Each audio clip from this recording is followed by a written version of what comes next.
Hi friends, இன்றைக்கி நம்ம சேனலில் இன்றைக்கி ரொம்ப சூப்பரான சுவையான காரசாரமான காரா பூந்தி எப்படி செய்கிறதுனோ இன்றைக்கி இனிப்பு பூந்தி எப்படி செய்கிறதுனோ இன்றைக்கி நம்ம சேனலில் நம்ம பார்க்க போகிறோங்க. அது செய்கிறதுக்காக ஒரு பாத்திரத்தில் கடலை மாவு எடுத்துருக்குறேங்க. கடலை மாவு பாருங்கள், நான் ஒரு 1/2 கிலோ எடுத்துருக்கிறேன். நல்லா சல்லடையில் கொட்டி நல்லா சலித்து எடுத்துக்கலாங்க. அதுக்கப்புறமா சமையல் சோடா ஒரு 1/4 ஸ்பூன் அளவுக்கு சேர்த்துக்கலாங்க. இப்போ எல்லாத்தையும் சேர்த்து இந்த மாதிரி ஒரு விஸ்கு வச்சு நல்லா மிக்ஸ் ஆகிற மாதிரி நல்லா கலந்து விட்டுக்கலாங்க. இப்போ எல்லா மாவும் நல்லா மிக்ஸ் ஆகிடுச்சிங்க. நாம் இப்போ கொஞ்சம் கொஞ்சமாக தண்ணி சேர்த்துக்கலாம். தண்ணி சேர்த்துட்டு நல்லா இப்படி மிக்ஸ் பண்ணுறதுக்குள்ள நம்ம கட்டிகளே இல்லாத அளவுக்கு தான் மிக்ஸ் பண்ணி எடுத்துக்கணுங்க. இடையில அந்த மாதிரி கொஞ்சம் கொஞ்சமாக தண்ணி சேர்த்து மிக்ஸ் பண்ணி எடுத்துக்கலாங்க. பாருங்கள், மாவு எவ்வளோ சூப்பராக திக்கான பதத்துக்கு வந்துடுச்சு. இந்த அளவுக்கு ரொம்ப தண்ணியாகவும் இல்லாமல் ரொம்ப கெட்டியாகவும் இல்லாமல் மாவை நல்லா கரைச்சி எடுத்துக்கணுங்க. பாருங்கள், ஒரு சைடு நல்லா எண்ணெய் காஞ்சிடுச்சு. இந்த மாதிரி ஒரு கண்கரண்டி எடுத்துக்கலாங்க. கண்கரண்டி எடுத்துட்டு நம்ம கரைச்சி வச்ச கடலை மாவை 2 கரண்டி அளவுக்கு சேர்த்துக்கலாங்க. சேர்க்கக்குள்ளேயே பாருங்கள், நமக்கு பூந்தி நல்லா முத்து முத்தாக உழுவுது எண்ணெயில். இப்போ 2 கரண்டி அளவுக்கு சேர்த்துட்டு நாம் கரண்டியை வச்சு தேய்க்க தேவையில்லைங்க. இந்த மாதிரி கையை வச்சு ஒரு 2 தட்டு தட்டினாவே போதும், நமக்கு பூந்தி முத்து முத்தாக உளுந்துரும். இப்போ பாருங்கள், நல்லா பூந்தி முத்து முத்தாக எவ்வளோ சூப்பராக இருக்குது பார்க்கவே. இப்போ நம்ம அரிக்கரண்டியை வச்சு இந்த மாதிரி ஒரு பரட்டி விட்டுக்கலாங்க. இப்போ நல்லா ஒரு சைடு நல்லா வெந்துருச்சுங்க. பார்க்கவே பாருங்கள் எவ்வளோ சூப்பராக இருக்குது. இப்போ நல்லா பொன்னிறமாக பூந்தி வெந்துருச்சுங்க. நம்ம இப்போ அரிக்கரண்டி வச்சு நல்லா எண்ணெய் வடிகிற அளவுக்கு வடித்து எடுத்துக்கலாங்க. வடித்து எடுத்துகிட்டு ஒரு வேறு பாத்திரத்தில் மாற்றி வச்சுக்கலாம். இதே போலவே எல்லா மாவுகளையும் நம்ம பொரித்து எடுத்துக்கலாங்க. இப்போ எல்லா பூந்திகளும் பொரித்து எடுத்தாச்சுங்க. நம்ம அதே எண்ணெயிலேயே தேவையான அளவு நிலக்கடலையை இந்த மாதிரி கரண்டியில் சேர்த்து நல்லா பொரித்து எடுத்துக்கலாங்க.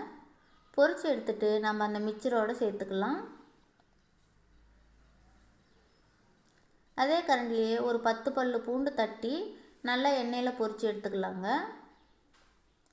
நமக்கு எவ்வளோ தேவையோ அந்த அளவுக்கு நம்ம சேர்த்துக்கலாம். இப்போ பூண்டையும் நம்ம மிக்சரில் சேர்த்துக்கலாங்க.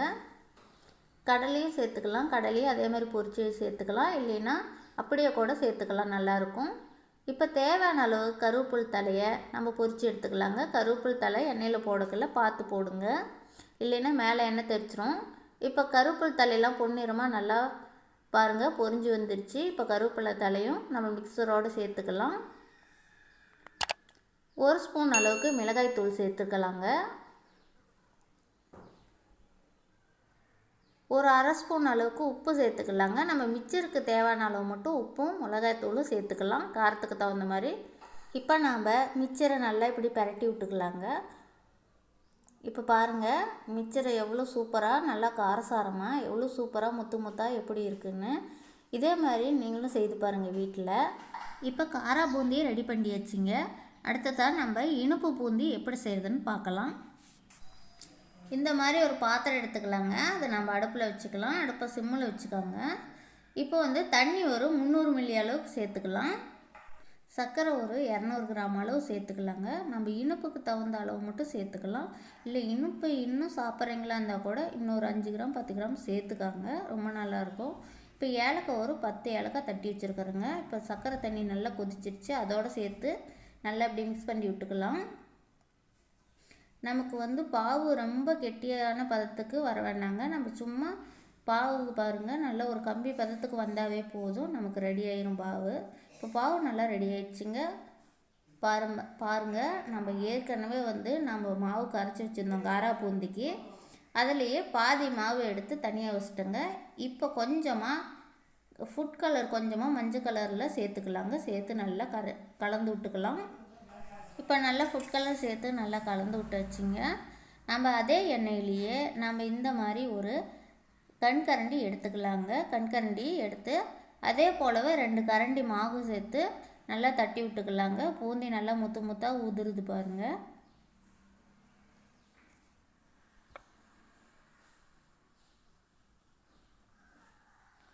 இப்போ பாருங்கள், பூந்தி நல்லா பொன்னிறமாக வெந்துடுச்சு.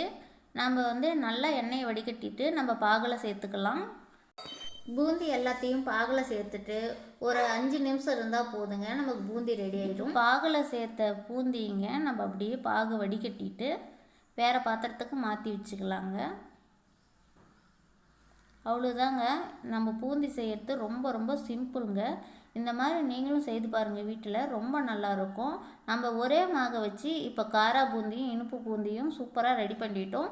நீங்கள் இன்னமும் இனிப்பு வேணும்னா கூட நீங்கள் இனிப்பு பூந்தியில் சர்க்கரை மேலே லைட்டாக தூவி விட்டுக்காங்க, பார்க்கவே சூப்பராக இருக்கும். நீங்களும் இந்த மாதிரி தீபாவளிக்கு ஒரே மாவு வச்சு சூப்பரான 2 விதமான காரா பூந்தியும் இனிப்பு பூந்தியும் செய்து பாருங்கள். இந்த வீடியோ பிடிச்சிருந்துச்சின்னா லைக் பண்ணுங்கள், கமெண்ட் பண்ணுங்கள், ஷேர் பண்ணுங்கள். மறக்காமல் நம்ம சேனலுக்கு சப்ஸ்கிரைப் பண்ணுங்கள்.